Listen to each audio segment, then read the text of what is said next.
নমস্কাৰ ছাত্ৰ ছাত্ৰীসকল আমি আগৰ ভিডিঅ'ত গণিতক আৰু সাধাৰণ গণিতকৰ বিষয়ে আলোচনা কৰিছোঁ তোমালোকে নিশ্চয় সেই কথাখিনি আয়ত্ত কৰিছা আজি আমি লঘিষ্ঠ সাধাৰণ গণিতকৰ বিষয়ে আলোচনা কৰিম ইয়াক চমুকৈ লসাগু বুলিও কোৱা হয় লঘিষ্ঠ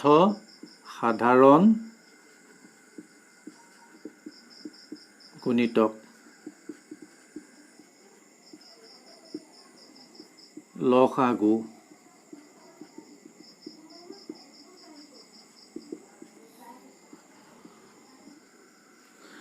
এটা সংখ্যাৰ দ্বাৰা আন এটা সংখ্যাক ভাগ কৰিলে যদি কোনো ভাগশেষ নাথাকে তেন্তে দ্বিতীয় সংখ্যাটোক প্ৰথম সংখ্যাটোৰ গুণিতক বুলি কোৱা হয়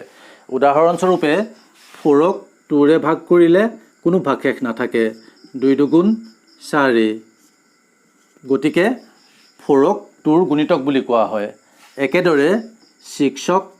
3ৰে ভাগ কৰিলে কোনো ভাগশেষ নাথাকে গতিকে 6ক 3ৰ গুণিতক বুলি কোৱা হয় আকৌ যিবোৰ সংখ্যা দুটা বা তাতকৈ অধিক সংখ্যাৰ গুণিতক সিহঁতক সংখ্যা কেইটাৰ সাধাৰণ গুণিতক বোলে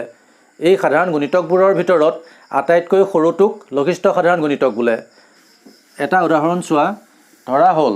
2 আৰু 3ৰ লঘিষ্ঠ সাধাৰণ গুণিতক নিৰ্ণয় কৰিব লাগে 2 আৰু 3 এতিয়া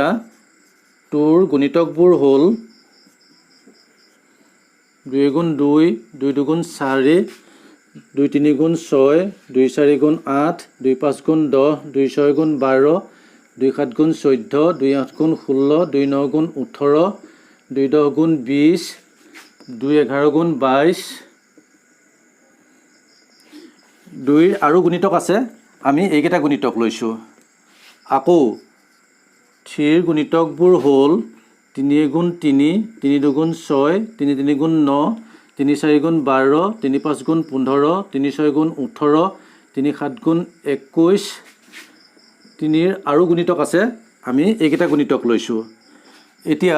2 আৰু 3ৰ সাধাৰণ গুণিতকবিলাক হ'ল 6 12 18 এতেকে 2 আৰু 3ৰ সাধাৰণ গুণিতকবোৰ হ'ল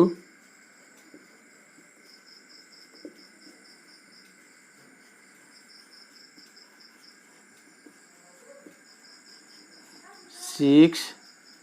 12 18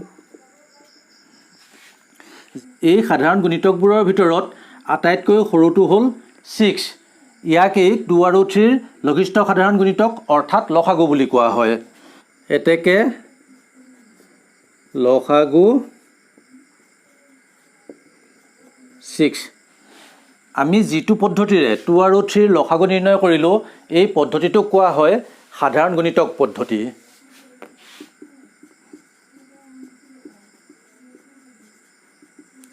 সাধাৰণ গুণিতক পদ্ধতি এই পদ্ধতিৰে আমি আৰু এটা উদাহৰণ কৰোঁ ধৰা হ'ল 6 8 আৰু 12ৰ সাধাৰণ গুণিতক পদ্ধতিৰে লসাগু নিৰ্ণয় কৰিব লাগে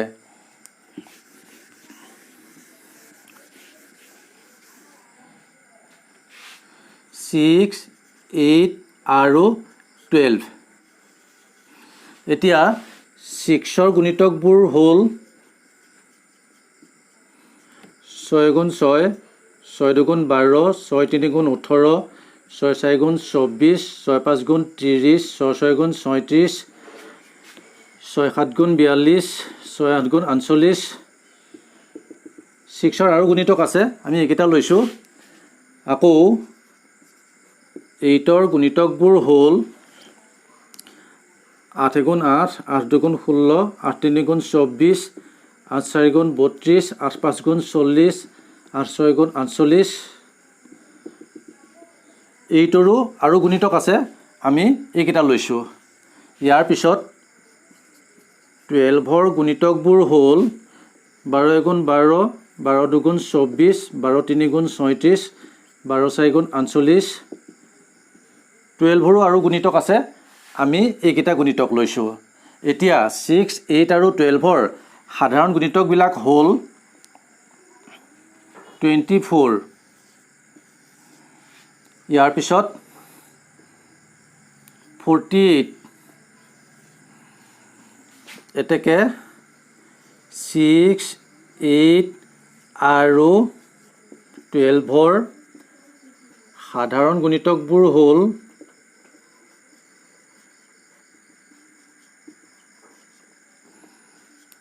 24 48 যেহেতু প্ৰতিটো সংখ্যাৰে গুণিতকৰ সংখ্যা অসীম গতিকে সেই সংখ্যাসমূহৰ সাধাৰণ গুণিতকৰ সংখ্যাও অসীম হ'ব এই সাধাৰণ গুণিতকবোৰৰ ভিতৰত আটাইতকৈ সৰু সাধাৰণ গুণিতকটো হ'ল 24 গতিকে 24 হ'ব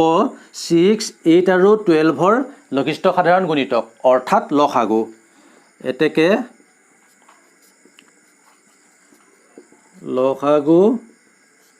24 লসাগু নিৰ্ণয় কৰাৰ আন এটা পদ্ধতি হ'ল মৌলিক উৎপাদক বিশ্লেষণ পদ্ধতি মৌলিক উৎপাদক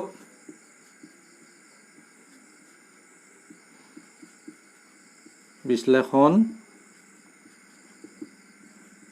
পদ্ধতি উদাহৰণৰ সহায়ত আমি পদ্ধতিটো আলোচনা কৰোঁ ধৰা হ'ল 12 আৰু 18ৰ মৌলিক উৎপাদক বিশ্লেষণ পদ্ধতিৰে লসাগু নিৰ্ণয় কৰিব লাগে 12 18 প্ৰথমতে আমি 12ৰ মৌলিক উৎপাদক বিশ্লেষণ কৰোঁ 12 2ৰে বিভাজ্য গতিকে ইয়াক 2ৰে হৰণ কৰোঁ 2 6 গুণ 12 6 2ৰে বিভাজ্য গতিকে ইয়াকো আমি 2ৰে হৰণ কৰিম 2 3 গুণ 6 3 2ৰে বিভাজ্য নহয় 3 3ৰে বিভাজ্য গতিকে ইয়াক আমি 3ৰে হৰণ কৰিম 3 গুণ 3 এতিয়া 12ৰ মৌলিক উৎপাদক বিশ্লেষণটো হ'ল 2 × 2 × 3 এইবাৰ 18ৰ মৌলিক উৎপাদক বিশ্লেষণ কৰোঁ 18 2ৰে বিভাজ্য গতিকে ইয়াক আমি 2ৰে হৰণ কৰিম 2 9 গুণ 18 9 2ৰে বিভাজ্য নহয় 9 3ৰে বিভাজ্য গতিকে ইয়াক আমি 3ৰে হৰণ কৰিম 3 3 গুণ 9 3 3ৰে বিভাজ্য গতিকে ইয়াকো আমি 3ৰে হৰণ কৰিম 3 গুণ 3 এতেকে 18 = 2 × 3 × 3 অৰ্থাৎ এইটো হ'ল 18ৰ মৌলিক উৎপাদক বিশ্লেষণ এতেকে লসাগু ইয়াত 2 দুবাৰ আছে ইয়াত 2 এবাৰ আছে গতিকে আমি 2 দুবাৰ ল'ব লাগিব 2 × 2 ইয়াৰ পিছত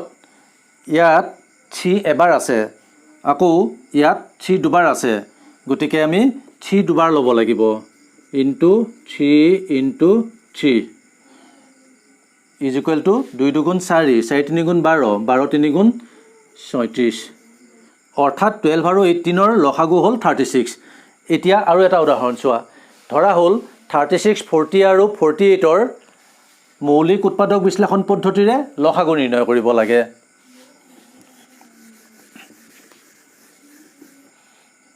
সংখ্যাকেইটা হ'ল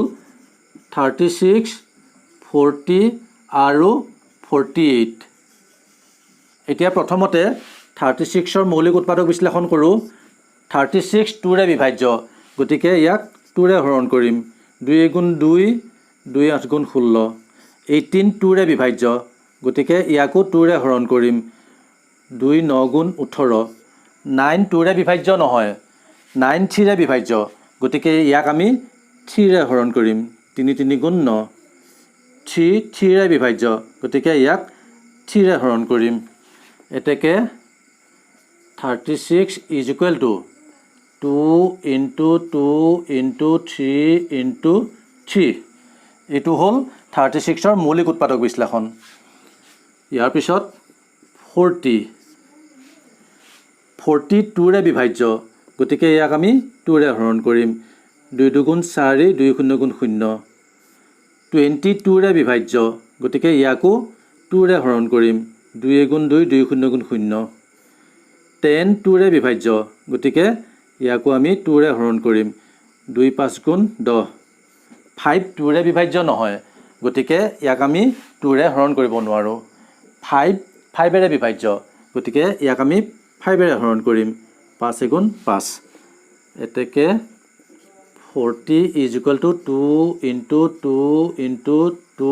into 5 এটো হল 40 ৰ মৌলিক উৎপাদক বিশ্লেষণ এইবাৰ 48 ৰ মৌলিক উৎপাদক বিশ্লেষণ কৰো 48 2ৰে বিভাজ্য গতিকে ইয়াক আমি 2ৰে হৰণ কৰিম 2 2 গুণ 4 2 4 গুণ 8 24 2ৰে বিভাজ্য গতিকে ইয়াকো আমি 2ৰে হৰণ কৰিম 2 গুণ 2 2 2 গুণ 4 12 2ৰে বিভাজ্য গতিকে ইয়াকো আমি 2ৰে হৰণ কৰিম 2 6 গুণ 12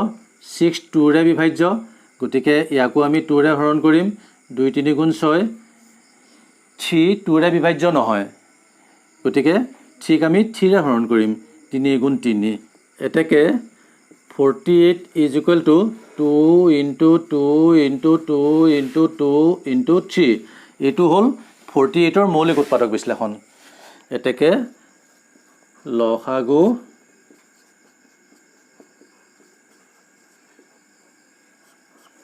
এতিয়া ইয়াত 2 দুবাৰ আছে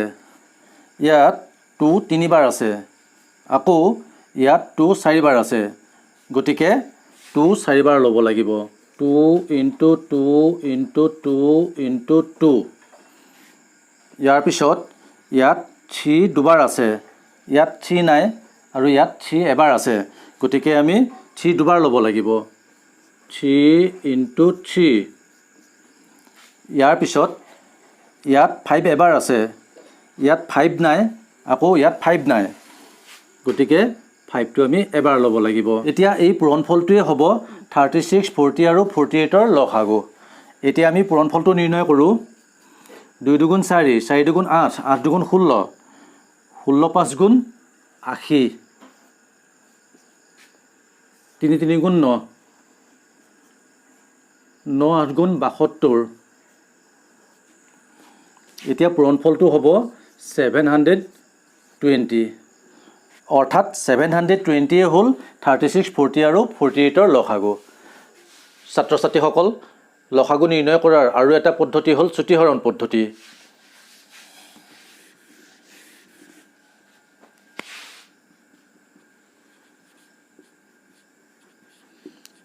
চুটিহৰণ পদ্ধতি এই পদ্ধতিটো আমি পৰৱৰ্তী ভিডিঅ'ত আলোচনা কৰিম আজিলৈ ইমানেই ধন্যবাদ